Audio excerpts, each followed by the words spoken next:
이 시간에 우리에게 주시는 하나님의 말씀 함께 봉독하도록 하겠습니다. 누가복음 11장 33절부터 36절까지입니다.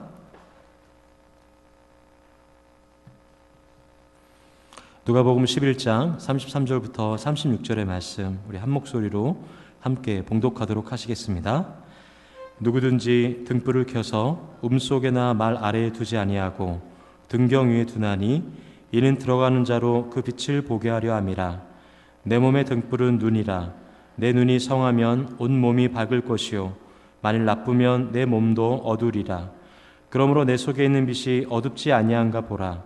내 온몸이 밝아 조금도 어두운 데가 없으면 등불의 빛이 너를 비출 때와 같이 온전히 밝으리라 하시니라. 아멘.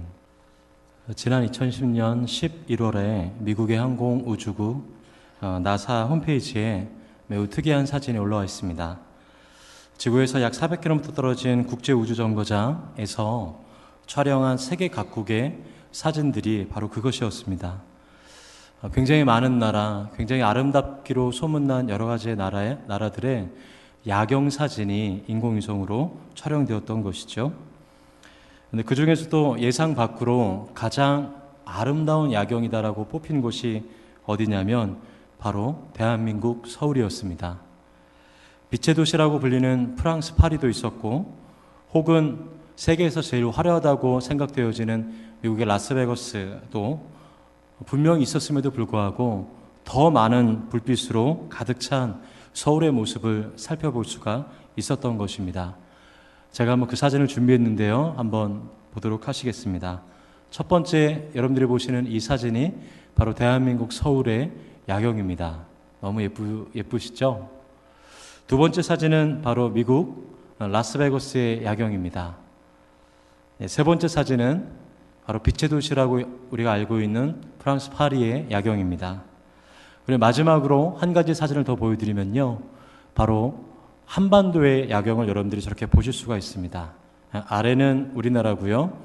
위에 중간에 보시면 마치 바다처럼 아무것도 없는 곳이 어디냐면 북한입니다. 중간에 아주 작은 빛 하나만 있는 곳이 어디냐면 평양이죠. 마지막 이 사진을 보면서 특별히 한반도의 야경을 찍은 사진인데 우리가 특별히 북한의 모습을 볼 수가 있다는 것입니다. 불빛이 화려한 서울의 야경과는 매우 대조적으로 마치 없는 것처럼 너무나 캄캄한 모습을 우리가 볼 수 있는 것입니다. 불빛으로 인해서 마치 별과 같이 빛났던 서울의 모습과 같이 오늘 본문 역시 그러한 등불의 비유로 또한 몸의 등불로 비유된 그 눈의 비유를 말씀하시면서 예수님은 등불로 밝히 비추는 곳이 바로 온전히 밝아질 곳이라는 그런 말씀을 오늘 말씀을 통해서 해주고 계시는 것입니다. 저는 먼저 우리가 함께 하나님 말씀 나누기 전에 오늘 말씀을 통해서 우리의 삶과 또 우리의 생각이 온전히 하나님 앞에서 밝아지는 귀한 은혜가 있기를 소망하고 축복합니다. 오늘 본문의 간략한 배경을 먼저 살펴보면 이렇습니다. 오늘 본문은 바로 앞부분에 요나의 표적과 솔로몬 때의 남방여왕의 이야기가 기록된 이후에 바로 나오는 본문입니다. 예수님은 솔로몬보다 혹은 요나의 표적보다도 더욱더 큰 자가 예수님 당신이신데, 그렇게 예수님이 바로 눈앞에 있음에도 불구하고 전혀 예수님이 누구신지를 헤아리지 못하는 당시의 종교 지도자들과 또 당시의 많은 무리들을 보시면서 바로 당시의 사람들이 매우 익숙하게 일상생활에서 쓰고 있는 등불이라는 소재를 가지고 하나님의 말씀을 너무나 쉽게 잘 풀어서 말씀하고 계시는 것입니다. 저는 먼저 이 말씀을 통해서 오늘 이 등불의 비유가 2000년 전에 단순히 흘러갔던 얘기가 아니라 오늘 나의 삶에도 여전히 들려주시는 하나님 아버지의 말씀으로 듣기를 소망하고 축복합니다. 오늘 말씀을 통해 주시는 첫 번째 교훈은 이것입니다. 그릇을 넘어 비추어야 합니다 라는 것입니다. 그릇을 넘어 비추어야 합니다. 33절을 보시면 다음과 같습니다. 누구든지 등불을 켜서 음속에나 말 아래에 두지 아니하고 등경 위에 두나니 이는 들어가는 자로 그 빛을 보게 하려 함이라. 아멘. 예수님이 등불의 비유를 말씀하시면서 등불을 그릇으로 덮거나 혹은 침대 같은 그 아래에 두는 사람이 없다라는 말씀을 하십니다. 당연히 그럴 수밖에 없겠죠.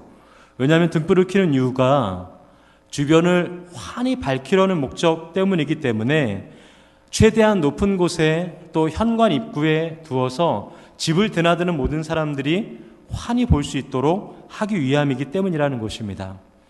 예수님의 이 말씀이 무슨 신비한 의미가 있는 것이고 어떠한 꼬여있는 말이 아니라 너무나 쉽게 이해하기 쉬운 당연한 이야기다라는 것이죠. 예수님 당시에 이스라엘 사람들에게서 등불이란 어떤 것이냐면 지금 시대에 우리가 보는 이런 등불과는 많이 다릅니다. 오히려 질그릇 같은 곳에요, 기름을 붓고 거기에 심지를 만들어서 그 심지 끝에 불을 붙여서 사용하는 일종의 촛불과 매우 유사한 것이 오늘 성경에서 등불로 말씀하시는 것입니다. 또한 본문에 보면 말이라는 이 단어가 있습니다. 이 말이라는 말은 일종의 곡물을 담는 바가지입니다. 그래서 우리는 보통 이것을 되박이라는 표현을 우리는 종종 쓰기도 하죠. 바로 그것이 오늘 성경에서는 말이다라는 것입니다. 등불을 켜서 그 등불 위에 누가 그릇을 덮어놓느냐, 등불을 켜서 그것을 환히 비추려고 등불을 켰는데 누가 그 침대 밑에 그 등불을 숨겨놓겠느냐라는 말씀을 하신다라는 것이죠. 당연히 촛불을 켜서 구석진 곳에 놓으면 온 방에 그 빛이 퍼져나갈 수도 없을 뿐더러 밝지 않을 것이고, 초를 켜서 그 초 위에 그릇을 덮어버리면 당연히 산소가 부족해서 얼마 가지 못해서 그 불빛은 어떻게 된다라는 것입니까? 반드시 꺼진다라는 것입니다. 여러분, 왜 예수님이 이토록 당연한 얘기를 하시는 걸까요? 의도가 있으시기 때문입니다. 예수님의 마음에 그 의도가 있으시기 때문에 지금 이 말씀을 하고 계시는 것이죠. 결론부터 말하면 이 비유의 의도는 쉽게 말하면 이것입니다. 절대로 그렇게 할 사람은 없다라는 것입니다. 절대로 불 켜서 바가지 씌워놓고 침대 아래에다 둘 사람은 절대 없다. 그런 일 할 사람은 절대 없다라는 것이죠. 여기서 말씀하시는 등불은 바로 예수님, 즉 복음을 의미합니다. 복음의 핵심 되신 그 예수님, 그 예수님이 세상의 빛으로 우리 가운데 오신 그 예수님이 바로 우리의 등불 되심을 말씀하시는 거죠.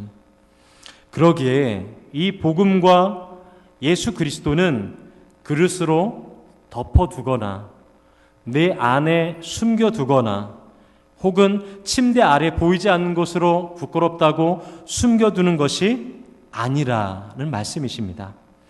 예수님을 전하는 그런 일들이, 예수님을 전하고 복음을 전하는 그런 일들이, 그래, 이런 전도나 이렇게 예수님을 전하는 일들은 내가 아니라, 그래, 앞에 있는 저 사역자나 혹은 우리 앞에 있는 교구장님들이나 다른 믿음 좋은 사람들이나 하는 것이지, 이제 나는 그냥 조용히 예수님 그릇으로 덮어두고 조용히 아무도 모르게 침대 밑에 숨겨두면서 그렇게 나는 신앙생활 해야지, 나는 그런 일은 절대로 있을 수 없는 일이다라는 것을 예수님께서 말씀하시는 것입니다. 극성스럽게 뭐하러 전도해, 극성스럽게 뭐하러 복음을 전도해, 그러다가 애매한 말이나 듣고 애매하게 욕이나 먹지, 나는 그냥 조용히 아무도 모르게 등록도 하지 않고 조용히 예배만 참석하다가 그렇게 나 하나 신앙생활하는 것이면 만족할 거야. 그런 모습에서 머무는 것이 마치 등불을 켜서 어떻게 한다고 똑같다는 것입니까?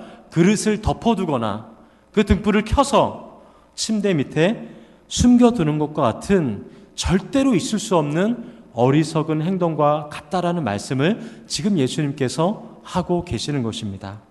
그러기에 35절에 보시면 그러한 모습이 혹시 우리들 가운데 있지 않은지 다시 한번 점검해보고 살펴보라라는 말씀을 이렇게 하십니다. 35절 말씀을 보시면요, 그러므로 내 속에 있는 빛이 어둡지 아니한가 보라. 아멘. 내 속에 있는 빛이 어둡지 않은가 보라 라는 말씀을 하십니다. 여러분 좀 이상하지 않으십니까? 빛이 어둡다라고 말씀하십니다. 여러분 어두운 빛이 있습니까? 어두운 빛이 있을까요? 주님께서는 내 속에 있는 빛이 어둡지 않은지 살펴보라 라는 말씀을 하십니다. 무슨 의미일까요? 우리들 안에 빛이 없는 것이 아니라는 것입니다. 우리가 예수님을 믿는 순간부터 우리 안에 그의 빛이 우리 가운데 들어오시는 것입니다. 빛이 없는 게 아닙니다. 빛은 있는데 문제는 뭡니까? 그 빛이 내 안에 있는 예수 그리스도 생명의 빛이 그릇 안에 숨겨져 있고 내 마음 안에 숨겨져만 있으면 어떻게 된다는 것입니까? 그 빛이 세상을 비치지 못하기 때문에 빛은 있으되 그 빛이 어떤 빛이다? 어두운 빛이다 라는 말씀을 예수님께서 우리에게 해주고 계시는 것입니다. 그러면 도대체 이 빛을 어떻게 드러내야 하느냐라는 말입니다. 제가 사실 오늘 말씀을 준비하면서 매우 힘들었습니다. 왜냐하면 머릿속으로는 알겠는데 이것을 정말 제 마음 깊숙한 곳으로 하나님 깨닫게 해달라는 기도가 있었기 때문입니다. 그런 기도를 하면서 제가 말씀을 준비하면서 사이먼 비치라는 그 영화의 이 요약본을 보게 됐습니다. 한 5분 정도 되는 영화를 그 영화를 요약한 사이먼 비치라는 영화를 보게 되었는데요. 이 영화의 주인공의 실제 이름이 바로 사이먼 비치라는 사람이었습니다. 사이먼 비치는 1952년 미국의 그레이버스 타운에서 태어났는데 그가 태어났을 때 그는 역사상 유례 없는 가장 작은 외소증 환자였습니다. 문제를 가지고 태어난 환자죠. 초등학교 6학년 때 키가 1m도 채 되지 않았기 때문에 많은 사람들로부터 놀림도 받았고 심장이 좀 좋지 않았음에도 불구하고 워낙 작았기 때문에 그 부모님들이나 혹은 영화 속에 보면 그 마을의 목사님에게도 이 아이가 그렇게 큰 기대를 받지 못했던 아이라는 것을 영화를 통해서 볼 수가 있는 것입니다. 참 신기한 것은 그 정도 되면 하나님에 대한 믿음이 없을 법도 한데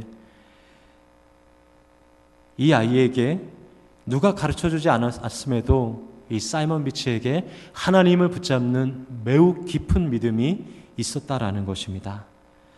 그의 믿음은 무엇이었냐면 내가 비록 이렇게 문제가 많은 모습으로 태어났지만 하나님이 그렇게 나를 태어나게 하셨지만 분명히 그 하나님은 이러한 내 모습을 통해서도 이러한 나를 통해서도 반드시 세상의 빛을 드러나게 하실 것이다 라는 믿음이 그의 안에 있었던 것입니다. 영화를 보면 그 목사님과 이렇게 대화를 합니다. 목사님, 저는 하나님이 저를 이렇게 만드셨지만 저를 통해 하나님의 빛을 세상 가운데 반드시 비출 거를 믿습니다.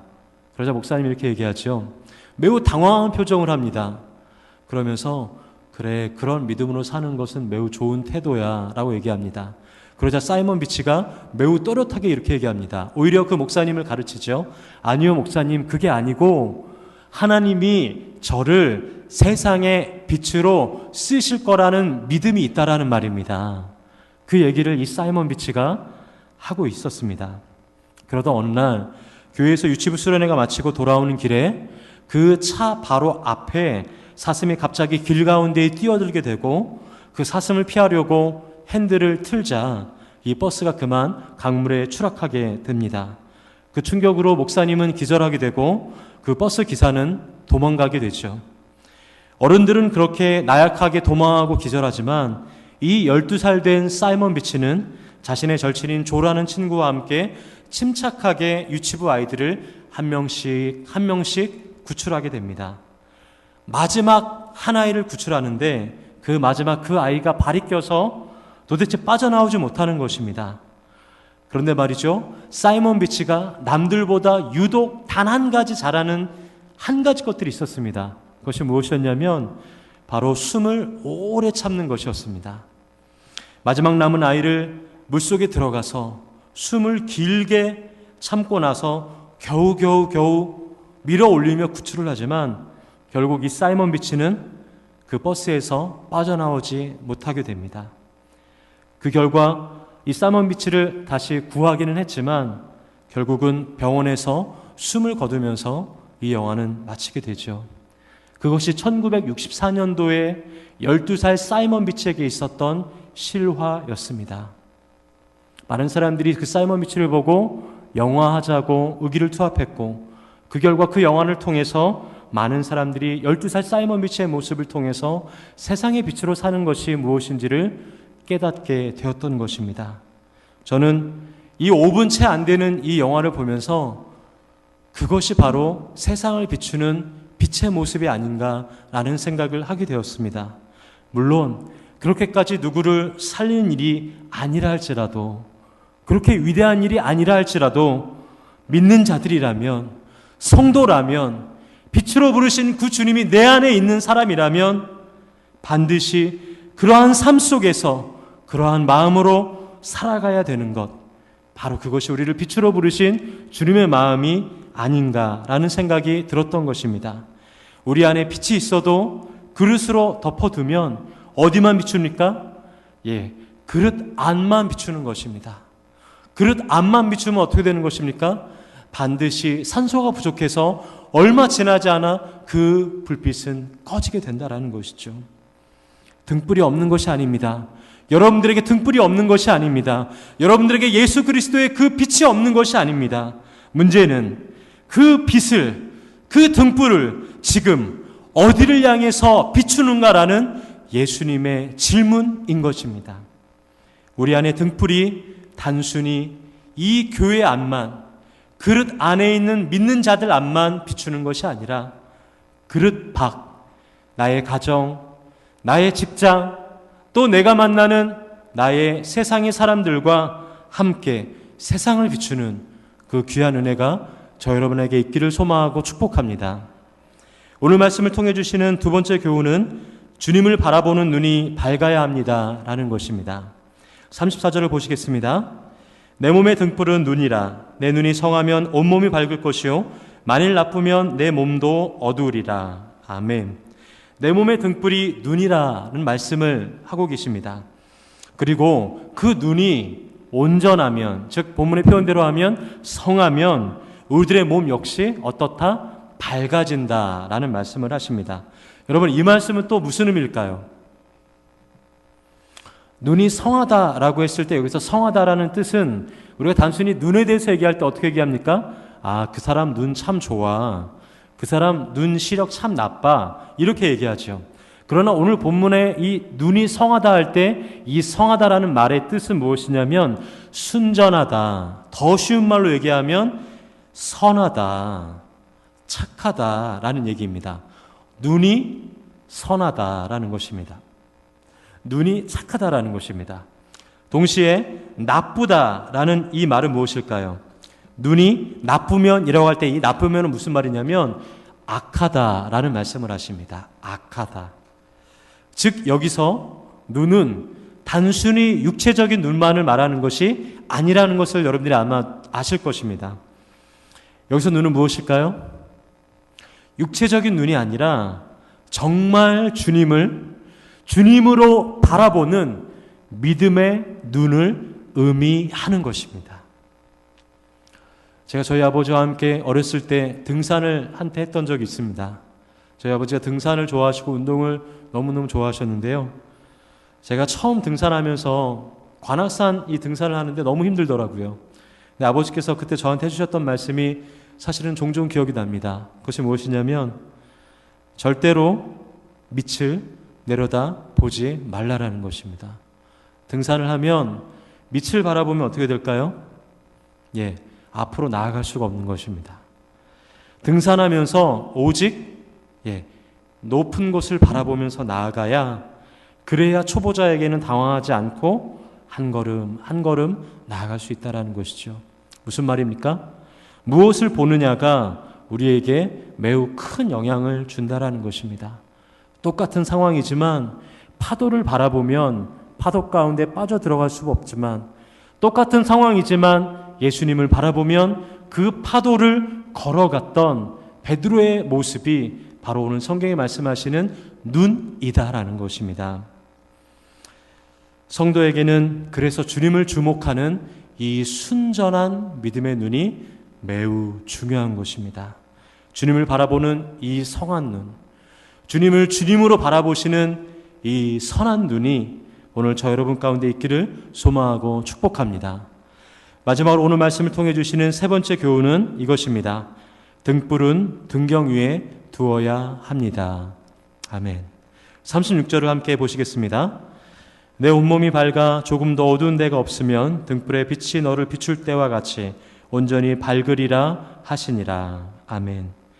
하나님께서 우리가 어떻게 살기를 원하시냐면 등불을, 우리 안에 있는 등불을 가장 높은 곳에, 누구든지 그 빛을 비추게 하기까지 가장 높은 곳에 두며 살기를 주님은 원하십니다.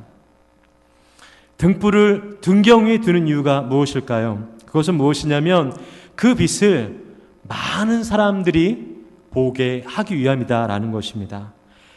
여러분, 그렇다면 우리를, 예수님을 믿게 하신 그 이유가 무엇일까요? 우리의 집안에서 내가 먼저 예수님을 믿게 하신 이유가 무엇이냐라는 말입니다. 내가 있는 그 직장 가운데 먼저 주님을 믿게 하신 이유가 무엇일까요? 그것은 나로 하여금 등불을 등경 위에 모든 사람들이 두는 것처럼 모든 사람들이 주님을 전하는 삶을 통하여 그리스도를 알고 믿게 하기 위함이다라는 말씀입니다. 여러분들은 지금 예수님을 어디에 두고 계십니까? 여러분들의 삶의 가장 높은 곳, 그 등경 위에 두고 계십니까? 아니면 그릇으로 덮어두고 침대 저 구석 그 아래 깊은 곳에 숨겨두고 계시지는 않습니까? 한 잡지사에서 요즘 어떻게 지내십니까? 라는 질문을 하면서 답을 많은 사람들에게 구했습니다. 그랬더니 그 설문했던 1위가 여러분 무엇인지 혹시 아십니까? 1위가 이렇다라는 것입니다. 그럭저럭 삽니다 라는 것입니다. 요즘 어떻게 사세요? 그랬더니 그럭저럭 삽니다가 1위, 가장 많은 대답을 차지했고요. 2위는 무엇인지 여러분 아시겠습니까? 2위는 정신없이 삽니다 라는 것입니다. 정신없이 바쁘게 삽니다. 그러면 3위는 무엇인지 아십니까? 죽지 못해 삽니다 라는 말이다 라는 것이죠. 여러분들은 요즘 어떻게 살고 계십니까? 하나님께서는 우리를 어떻게 살기를 원하실까요? 그럭저럭 사는 것 정도를 하나님이 원하실까요? 아닐 것입니다. 더더군다나 죽지 못해 사는 것은 주님께서 더더욱 슬퍼하시는 모습일 것입니다. 주님은 무엇을 원하실까요? 주님은 우리가 등불을 등경 위에 두며 살기를 원하신다라는 것입니다. 말씀을 마무리하면서 저는 찬송가 442장이 떠올랐습니다. 저 장미꽃 위에 있으리라는 이 찬양의 3절 가사가 눈에 들어왔습니다. 제가 한번 가사를 불러드리겠습니다. 밤 깊도록 동산 안에 주와 함께 있으려 하나 괴로운 세상에 할 일 많아서 날 가라 명하신다. 주님 나와 동행을 하면서 나를 친구 삼으셨네. 우리 서로 받은 그 기쁨은 알 사람이 없도다. 아멘. 등불을 등경 위에 두는 삶, 세상을 향해 나만 예수 믿고 나만 교회 다니고 나만 살아가는 것이 아니라 세상을 향해 할 일이 많아서 가라 명하시는 그 주님의 음성에 순종하는 귀한 믿음이 오늘을 사는 저 여러분 가운데 있기를 소망하고 축복합니다. 다 함께 기도하도록 하시겠습니다. 이 시간 함께 잠시 말씀을 붙잡고 함께 기도하면 좋겠습니다. 우리 이렇게 기도하면 좋겠습니다. 하나님, 나를 빛으로 부르신 주님, 혹시 등불을 켜서 그 등불 위에 말과 같은 그릇을 덮어두는 모습이 나의 모습이지는 않습니까? 아니면 그 등불이 부끄러워서 침대 아래 저 낮은 곳에 그렇게 두는 모습은 혹시 아닙니까? 누구도 그럴 사람이 없지 않느냐라고 예수님이 등불의 비유를 통해서 보이셨는데 혹시 내가 그런 모습이지는 않습니까? 성경은 그러한 모습을 미련한 모습이라 말씀하시는데 주님 앞에 부끄러움 없이 등불을 등경 위에 두는 삶을 살게 하여 주시옵소서. 또한 우리에게 부끄럽고 또 우리의 모습이 여러 가지의 부끄러운 모습들이 많다 할지라도 그 12살의 사이먼 비치처럼 주님의 빛을 비추는 주의 백성으로 살게 하여 주시옵소서. 우리의 말씀을 붙잡고 잠시 함께 기도하는 시간 갖도록 하겠습니다. 기도하겠습니다. 할렐루야. 하나님 아버지 감사합니다. 주님의 은혜와 사랑 가운데 우리를 불러주시고 다시금 우리의 정체성이 세상의 비침을 말씀해 주시니 감사합니다.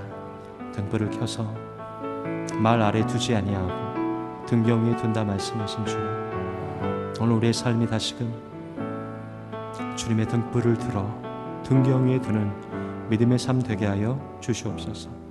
그러한 귀한 믿음의 삶 되게 하시고 하나님이 참으로 인정하시는 주의 백성 되게 하여 주시옵소서. 때로는 부끄러운 모습이라 할지라도 12살 짧은 인생을 살았던 사이먼 비치와 같이 나의 삶 속에서 주님의 빛을 비추는 주님의 백성 되게 하여 주시옵소서.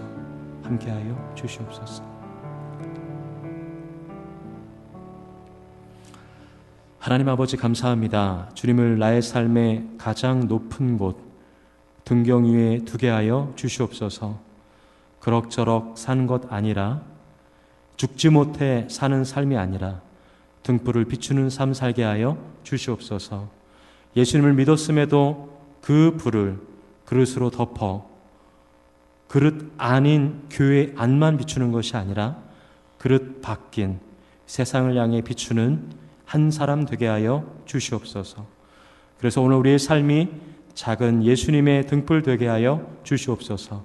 감사하며 예수 그리스도 이름으로 기도하였습니다. 아멘.